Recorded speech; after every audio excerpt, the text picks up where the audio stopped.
Hello and welcome to episode 428 of the Mark Me podcast. As always, I'm your host Mark. Now joining me on today's episode, I'm joined by Tallulah and Lola from the absolutely awesome band HotWax. On today's episode, we get to talk about the band's debut album, which is out now, which is called Hot Shock. I urge you all to go and have a listen. It's absolutely phenomenal. A real fresh, new sound. A band that kind of take me back as well with elements of kind of like Sonic Youth and Hole. But they just have this whole new take, and I've absolutely been blown away by this album. So after today's interview, I urge you all to go and check it out. What I always do on every episode of Mark and Me is I like to use the intro quickly to touch base and talk about my last episode. I was joined by the amazing Mikey Shoes from Queens of the Stone Age. With this band, you expect huge numbers, but my God, this blew up. So I want to say a massive thanks to everyone that took the time to listen, everyone that shared it, and to Mikey himself for sharing the episode because the numbers blew my expectations out of the water. But today it's all about HotWax, and what I want to do is to get straight to the interview. So here's me and Tallulah and Lola talking all things music.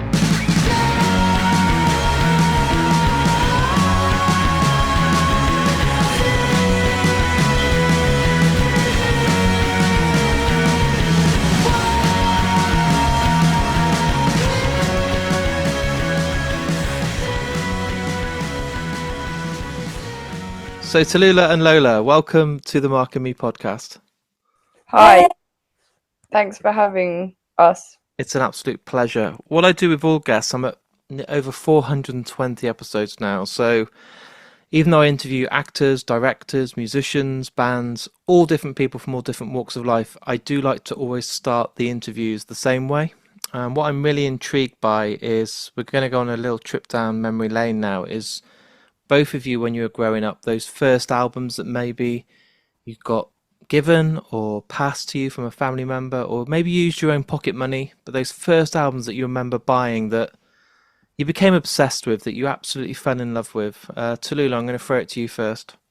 Well, when I was growing up, I was like very quiet and really didn't like guitar music or heavy music at all. And I used to listen to lots of artists like the Staves, First Aid Kit, and even like Dolly Parton. And then I used to listen to a lot of like 60s girl groups and stuff. But the first record that still inspires me now is Live Through This by Hole. And I remember my mum putting the record player in my room and giving me that album and just sitting in there and listening to that over and over again, and that being like, wow, this is just unlike anything I'd really ever listened to, and I really, really loved it, and that sort of changed everything for me. It's hell of an album, and I think it still stands the test of time. I still listen to it now, and stuff like Doll Parts and stuff, it still sounds like it was only recorded last week. It's such a timeless record, and you're right, like nothing else sounds like Hole. And don't get me wrong, I know a lot of people always associate Courtney Love with being married to Kurt Cobain and the stories behind that, but people don't credit her enough for the songwriting, and that album is just perfection. Like, I will play that album regularly, like literally 2 or 3 times a year, and just let it play all the way through, and I think it's an absolute perfect album. I just remember really never listening to anything like that, and it was almost like not freaking me out a bit, but I was like, being such a weird inward child, it being quite a moment for me, for sure. So what about you, Lola? Was it Hole, or was it a completely different genre of music? The first album I got, that I actually got a CD of it, I remember, was Muse. I think it was Drones, which isn't actually really my favorite Muse album, but I remember when I'd never really delved into rock music. I was just kind of at that age where I just listened to kind of whatever, and then I started playing guitar, and I can't. Someone in my family was like, "Oh, you should listen to Muse," and then I remember listening to that album and just suddenly, just completely, just everything being like, I just want to play rock music. And now it's not really my thing, but I just remember it completely just made me obsessed with guitar music after that. So what about live music? Because obviously everything changes that first time you go to a gig because you realise it's not just a record or it's not like a CD of Muse, it's a performance. And I don't think there's anything as powerful as live music. I sound like a granddad, I'm a lot older than you guys, but one of my first gigs was Green Day on their Dookie tour. So I was really lucky I got to see them when they were just a three piece, and they absolutely blew me away. I couldn't believe that only three people were making that much sound, and that was it. It felt like they got into my veins, and all I ever wanted to do then was, buy every Green Day record and Bush and Smashing Pumpkins and Nirvana, and it just led to this whole influx of gigs. And I wondered, was your first gig an embarrassing one that you don't normally tell people, that you kind of, it's not a great first gig, or are you really proud and you've got like this incredible first experience of live music? My first gig was actually Rizzle Kicks, because my auntie's friend was dating their dad or something. Nice. So, yeah, they went to played at a private party, and I went to that, and I loved it because I loved Rizzle Kicks at the time. But then actually, and my another memory of my first gig was Muse, the Drones tour, after just having the album. But do you know what? Muse are like, still to this day, even if people don't like the sound that they're doing now, They're I insane. one of the Like, greatest live bands I've ever seen. I saw them at yeah, Wembley with Biffy Clyro, and honestly, yeah. probably one of the best gigs I've ever been to. I couldn't believe it. Like Matt Bellamy as a front man was phenomenal. Yeah, and how he can run. I used to think one day I would love to be able to run and play Plug-in Baby at the same time. That is the goal. That is the Yeah, dream. And to and look now I can. cool. Yeah. Have you ever mastered it? You still trying to like No, I jog can do it. slowly and I've played that song probably about 3 million times. Yeah, Lola, you get quite into learning like the guitar moves. Like I remember I was probably trying to this spin time them. last year you're doing like the spin around your head thing and you just do it over and over again until you've mastered it. I would never do that on stage though. I think that's a step too far. the one time you do it live, it's just going to hit the back of your head or drop it or the strap comes off and you'll Gonna just look a smash dickhead. into the drums or something. Yeah, that's not what you want. But I mean, Lola set the bar really high with Muse. Like, I think Tallulah's now thinking, do I try and pull something different out the bag because I need to sound cool? Because like Muse is such a high bar to set, or is yours like, No, well, I don't know. I can't, obviously, I guess because we grew up in Hastings and we're really lucky that we were always surrounded by loads and loads of live music. And Lola's uncles are musicians and my dad plays a lot of music. And yeah, so we were all like being kids, always around people playing music all the time. But my first gig that I chose to go to is like kind of a throwback, and I don't really know what happened to him, but I was obsessed with Rat Boy. Do you remember him? I I don't know. remember the name, but I don't remember. I'm honestly obsessed, and like I'd write Rat Boy all over like all my stuff at school.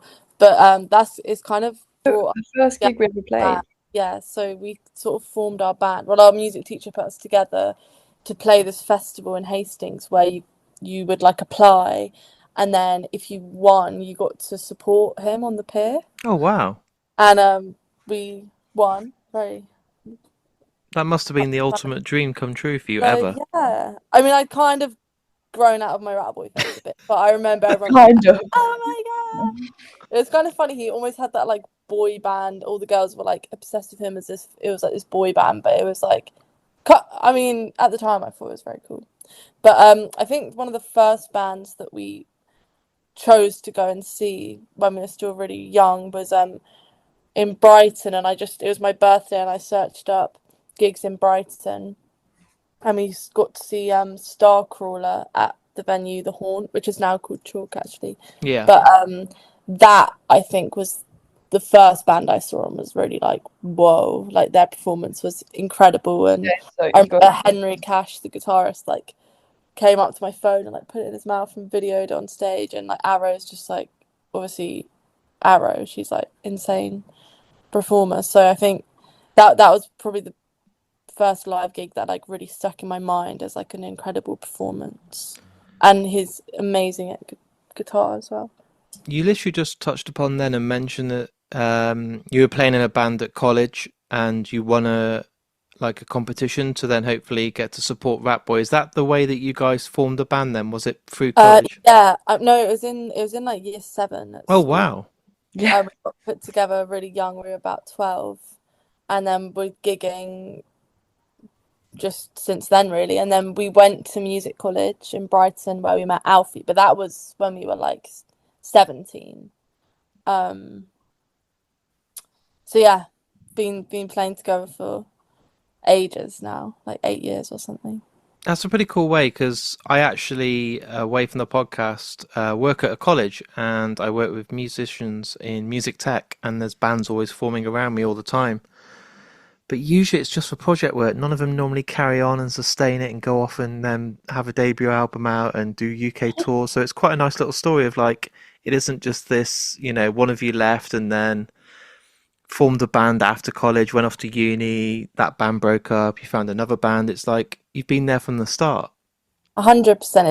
It's probably, well, I guess since we met when we were like 12, it's kind of been like our full-time thing. Like, you know, Yeah, it's school, been our life kind of.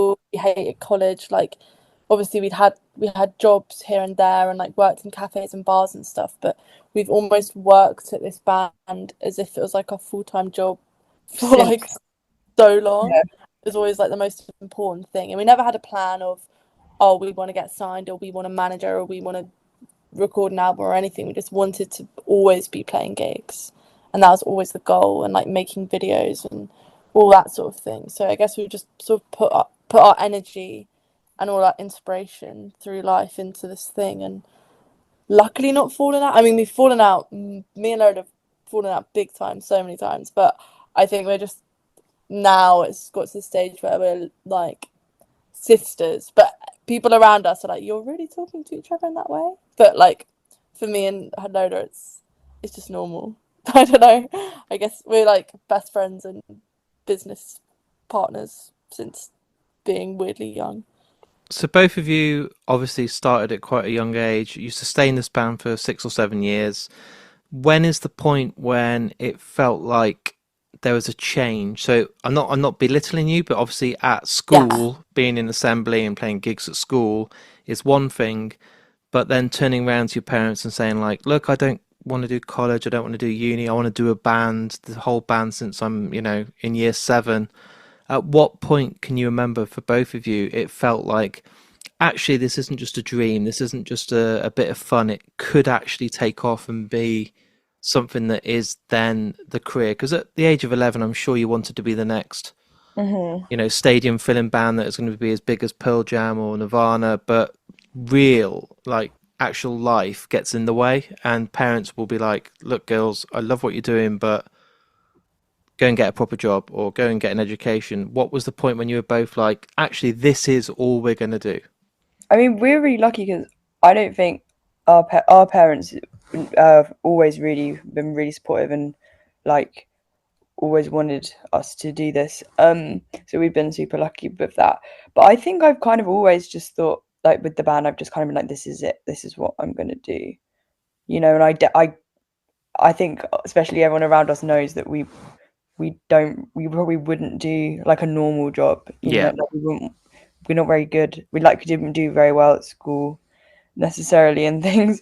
Um, but I think it's always just been something that, like Tallulah said, it's been our full time job. It's like since it's just kind of like this thing clicked in our brain, and we were like, this is what we're going to do. And like Tallulah was saying, it's like even if we didn't get signed and we weren't, necessarily doing well, we'd still be in this band. And we'd still just keep trying. I think until it worked. that's awesome. I mean, the confidence is great, that the fact that you kind of never had a real plan B. You put all your time and Yeah, mm, effort into we it. didn't. Yeah, that was always. We never had like a backup, what path or career, what I wanted to go down that wasn't just music. but I think that's very.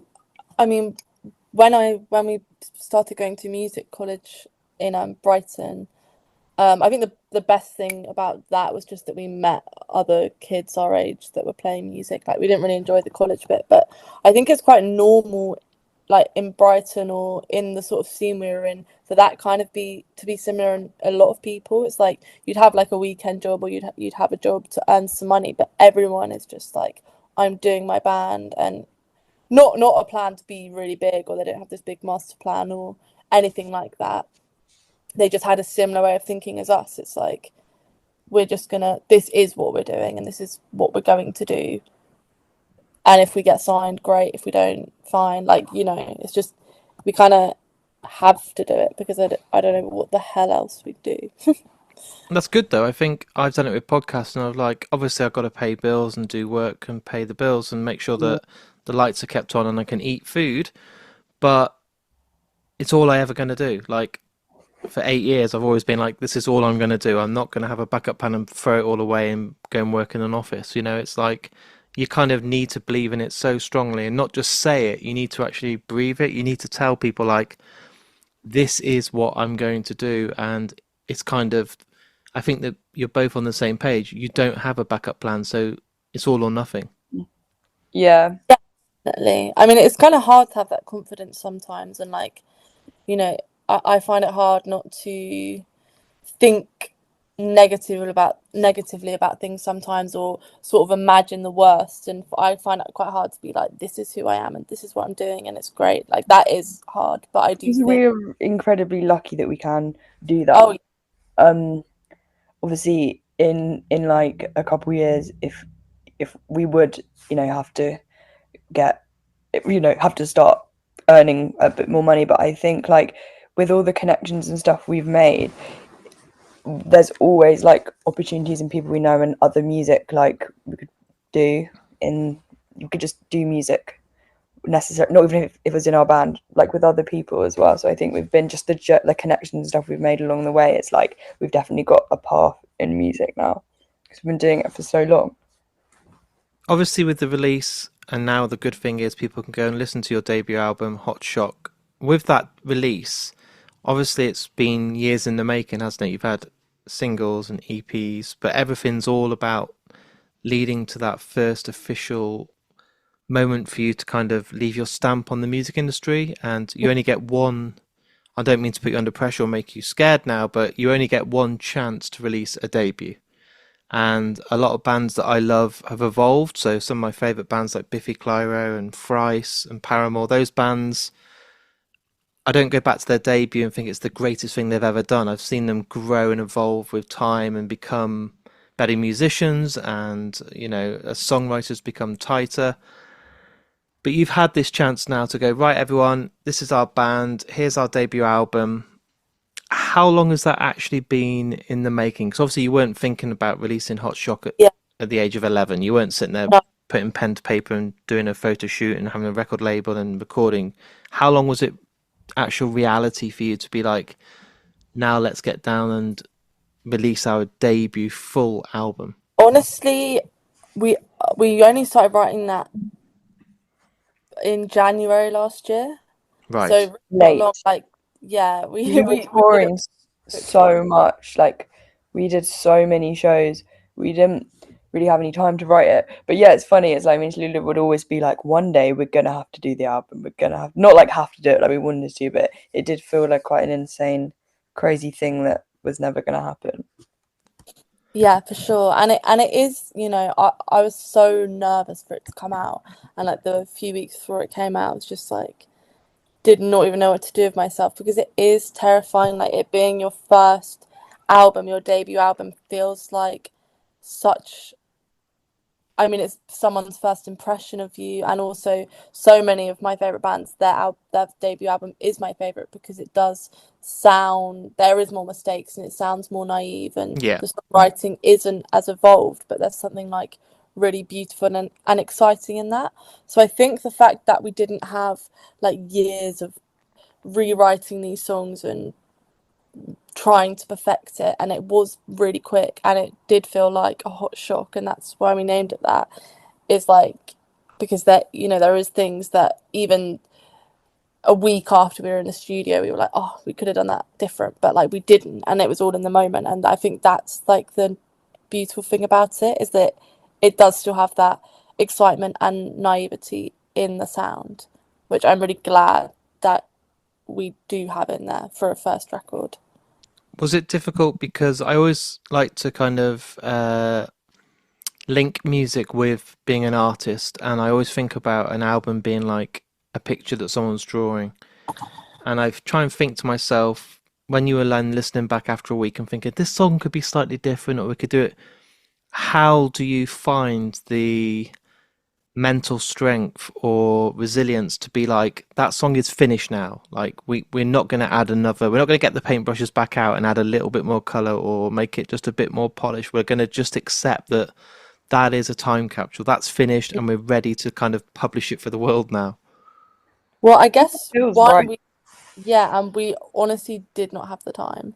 Like, there That's wasn't the a way. reality, yeah. It got mixed like a week after we recorded it. Like, we didn't have the time to do that. I And would have also, sent back the mix endless times. Sometimes I feel like it's easy to be like that, just to be like, could you just change that, and then I always think of it as like a point as where you're changing something and it's right, and then you kind of have to go over it and then go back down again, and then you kind of find the right, like, perfect spot for the song. And I think also having people like that around us, like Catherine and Steph, that could be like, no, this is good, keep it. yeah. And I think that's where me and Lola are very different to each other, but work in a good way, as in Lola has more of a musical mind in the production sense. So like it would never be perfect for Lola, and she'd always want another mix, another mix, another mix, and want to re-record that in like a way where I would go, oh no, I really like the feeling and the atmosphere in this song, and let's not change it too many times, so then we can like balance it out well. Like, we think in such different ways. Is it not terrifying, but is it a relief, or are you still kind of anxious and scared that it is out there now? Because everything's, I know it's been quick for you, but it's still a process. There's still mastering, there's still the final mix, there's still going into production and then getting everything ready with the label to release it. But there's no kind of turning back now. It's there, isn't it? The world's ready to listen, and you can click the button or buy the vinyl or buy the CD and just listen. So is it just a complete relief that it's Yeah, finally done? I think it's just a relief, like, and Yeah. everyone really likes it, and we've had time to hear what people think, and it's a big relief that it's out, really. And Yeah, for sure. I think so. And I think, well, I feel a lot less stressed now that it's out, and it's just been really, really nice to do this in-store tour and to start playing the songs when people have actually heard it. And it's really the first like headline tour we've ever done, pretty much. So it's been insane that all these people are actually turning up to see us, and they've actually bought our record and they like it, and are really rooting for us. It feels incredible, like a crazy feeling. And I guess now we're just starting to think about more songs and the next album and making that better. And yeah. Is it a case now? I've seen, obviously, you've got quite a few dates coming up. Are you just going to spend the rest of the year getting these songs out there, playing full sets, letting people hear the songs from Hot Shock live, which is obviously a great feeling for a band that have played singles and certain songs from an EP, but getting to play those new songs and getting a new energy on stage and seeing what works and what doesn't work? Is it just really spend the rest of the year playing as many shows as you can? uh, yes, I think so. But also, well, we're going to be, yeah, perfecting our headline show, which is something we've not really done, and I'm sure like we'll be doing so many shows. But also just writing, and try and do loads of writing. 'Cause So that's we're more prepared, yeah. because that was crazy. It's like we'd written and recorded the first EP before we got our deal, so we already had that, and then we were touring for so long, and then did the next EP, which obviously it's like 5 songs. It came together quite quickly, but then suddenly we were on tour again, and then it's like, wow, now you have to write an album. So I think to be more prepared, which we already are the second time round, is going to be great.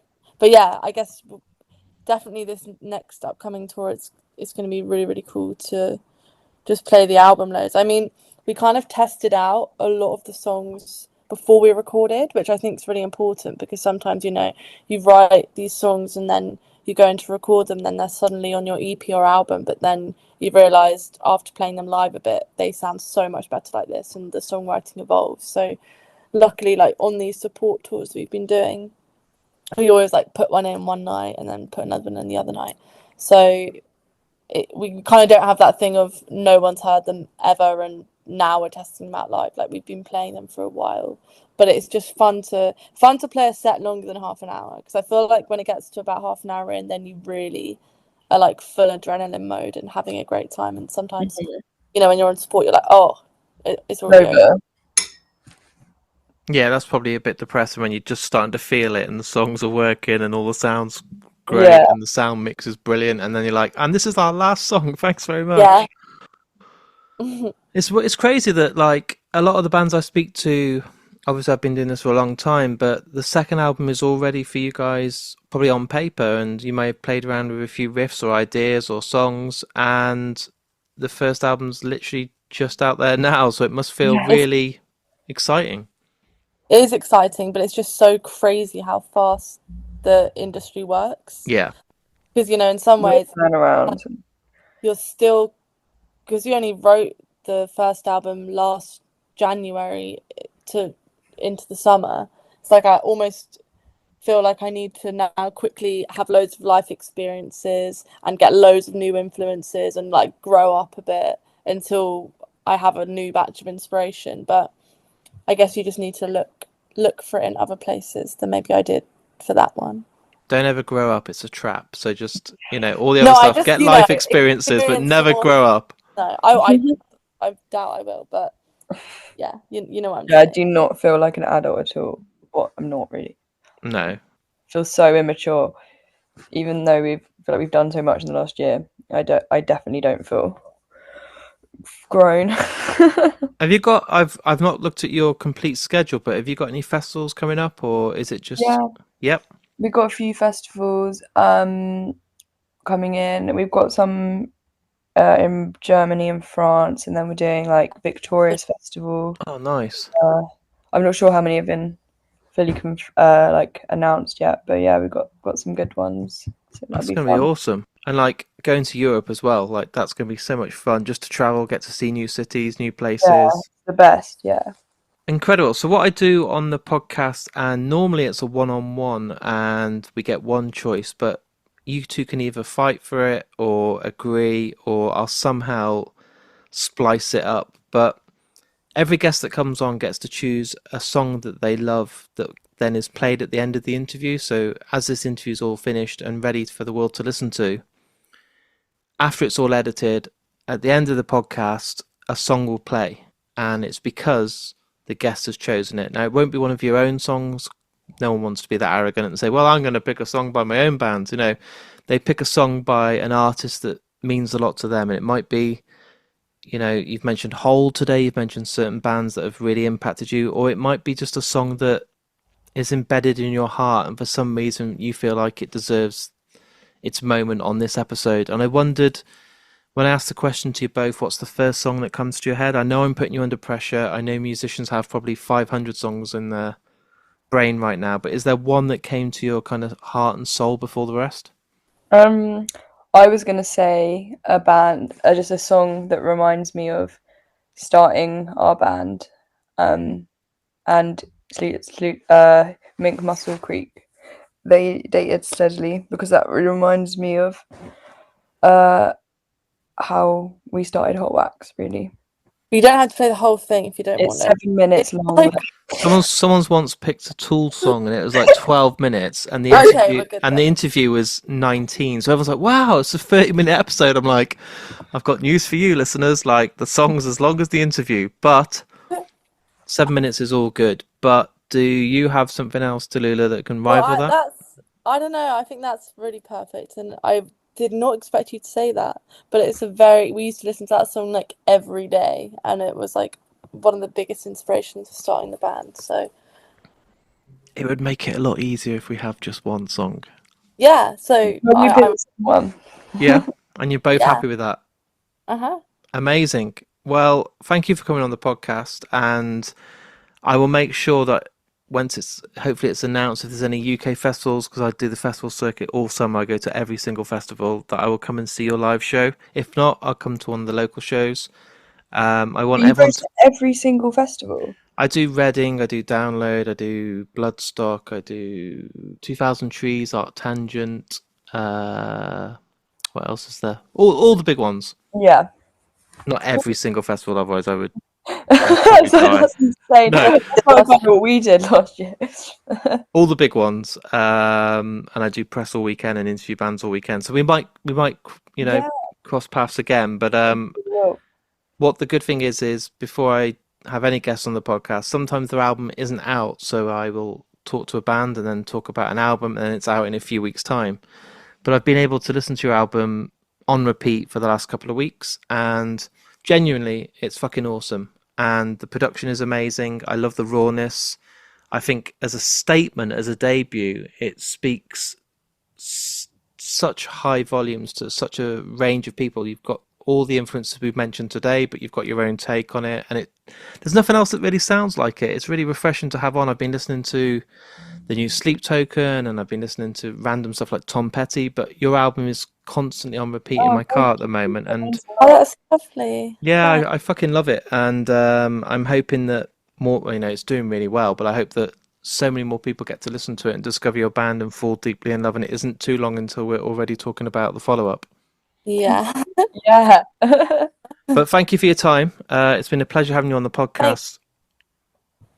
And I wish you all the luck with all the press that's coming up and all the tour dates and all the traveling and all the shows. And thanks for coming on the podcast. Thank you for having us.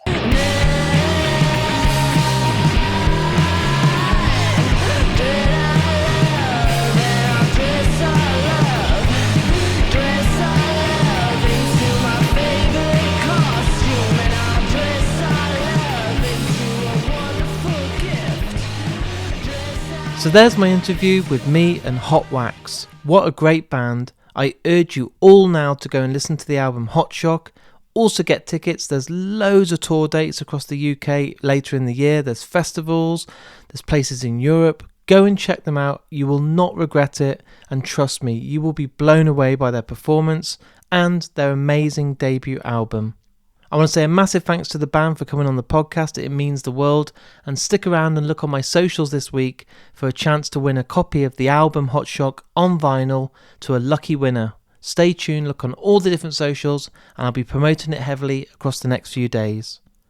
Also, if you've enjoyed today's episode, as always guys, please share. It takes no time at all, a click of a couple of buttons, and get the word of Mark and me out there.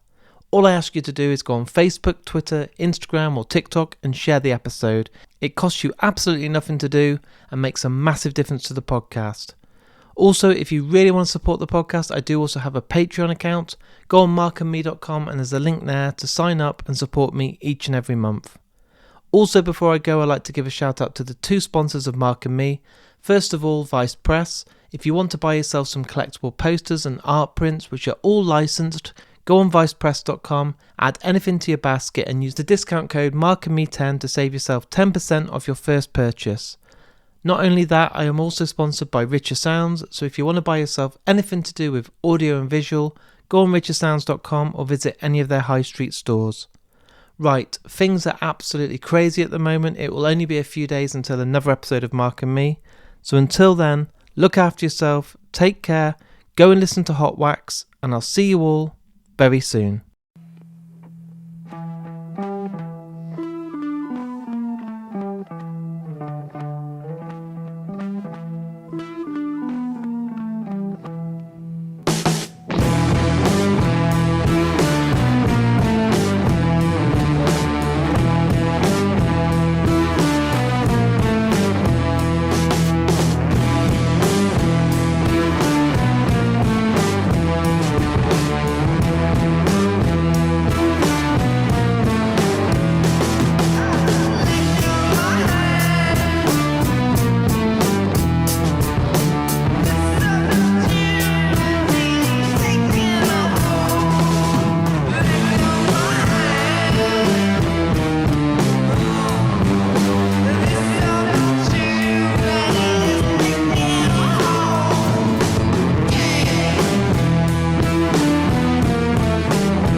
I'm licking the